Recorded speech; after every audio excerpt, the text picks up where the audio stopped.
เก่าประตูคือเก่าเนี่ย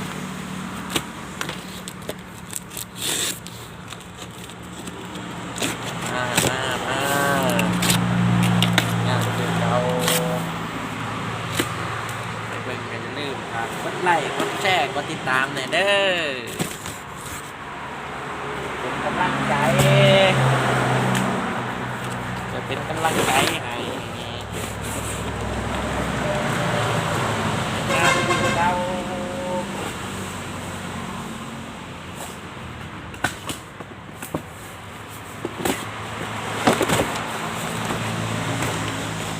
งานคือเก่า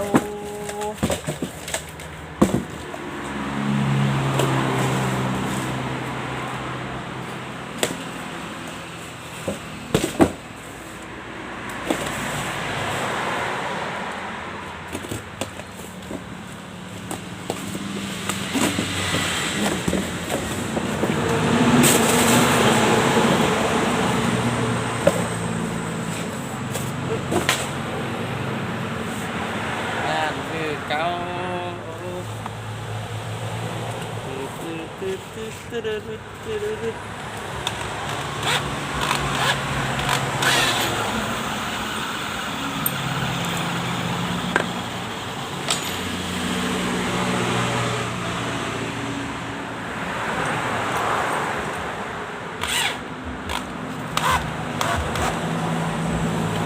ของคือเขา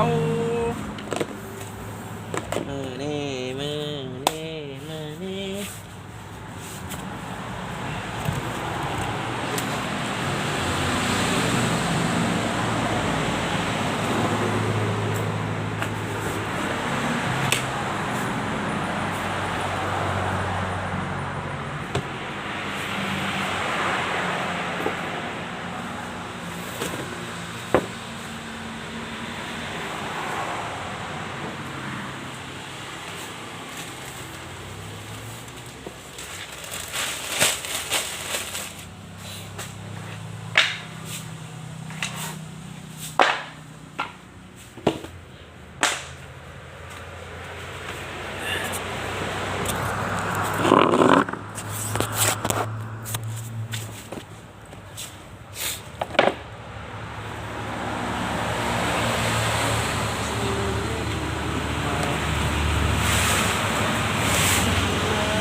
งานคือเก่าคือเดิ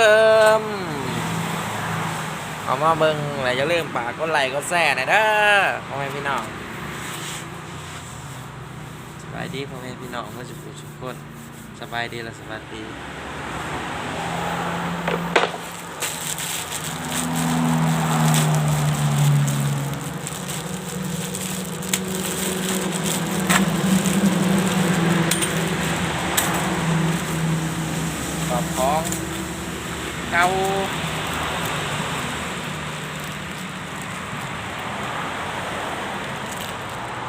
ประกอบกล้องในร้านนี่ล่ะเนี่ยร้าน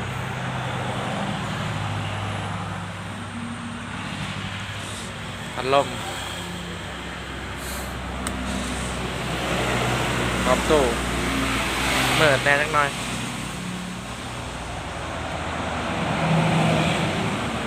กล่องหนาขึ้นมาได้ปะกล่องลังมาได้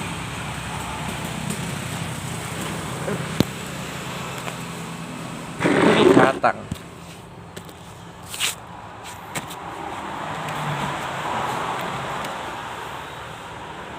ต่อไปสิได้ถ่ายคลิปประกอบของลงทุกมื้อแล้วมีคนเบิ่งก็สิลงคนไลค์คนแชร์ติดตามกันเด้อพ่อแม่พี่น้องสุขคน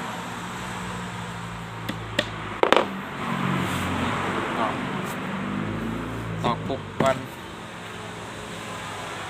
กรอบตู้เขา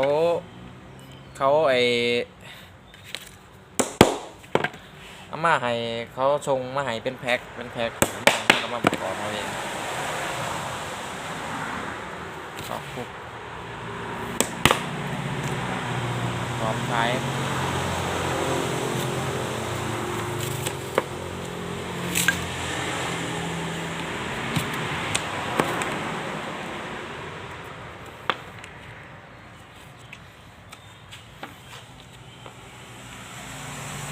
วันนี้ประกอบ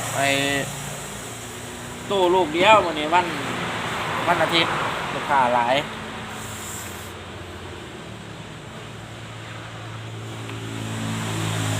แล้วมันยกเห็นงาน2 คนกับน้อง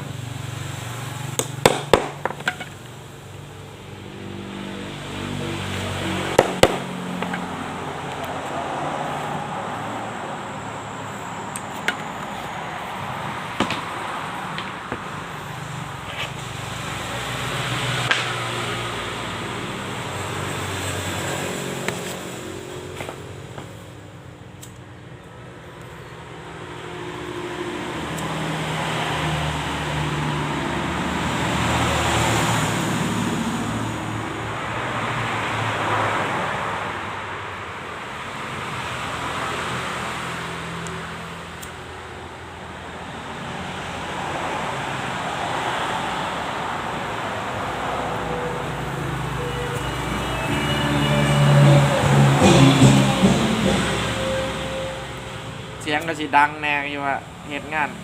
เพราะว่าหน้าร้านมันอยู่ไกลติดถนนติดหนทางยังร้อนแรง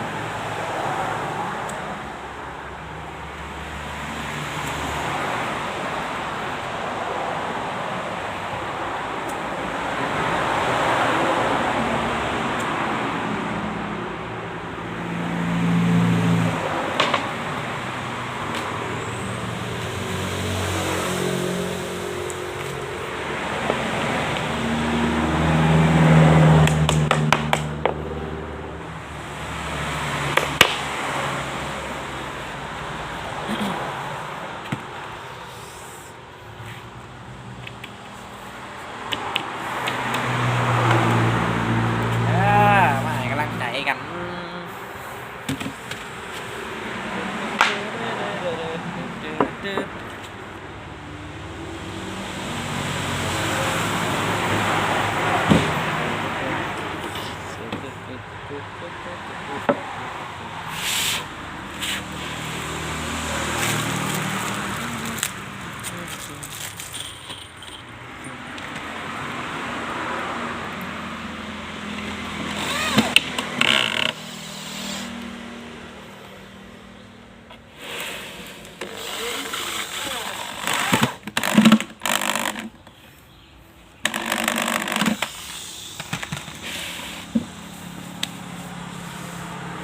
โอเคไม่น้องจะได้จบคลิปเพียงเท่านี้แหละเด้อสวัสดีสบายดีสวัสดีพี่น้องบ๊ายบาย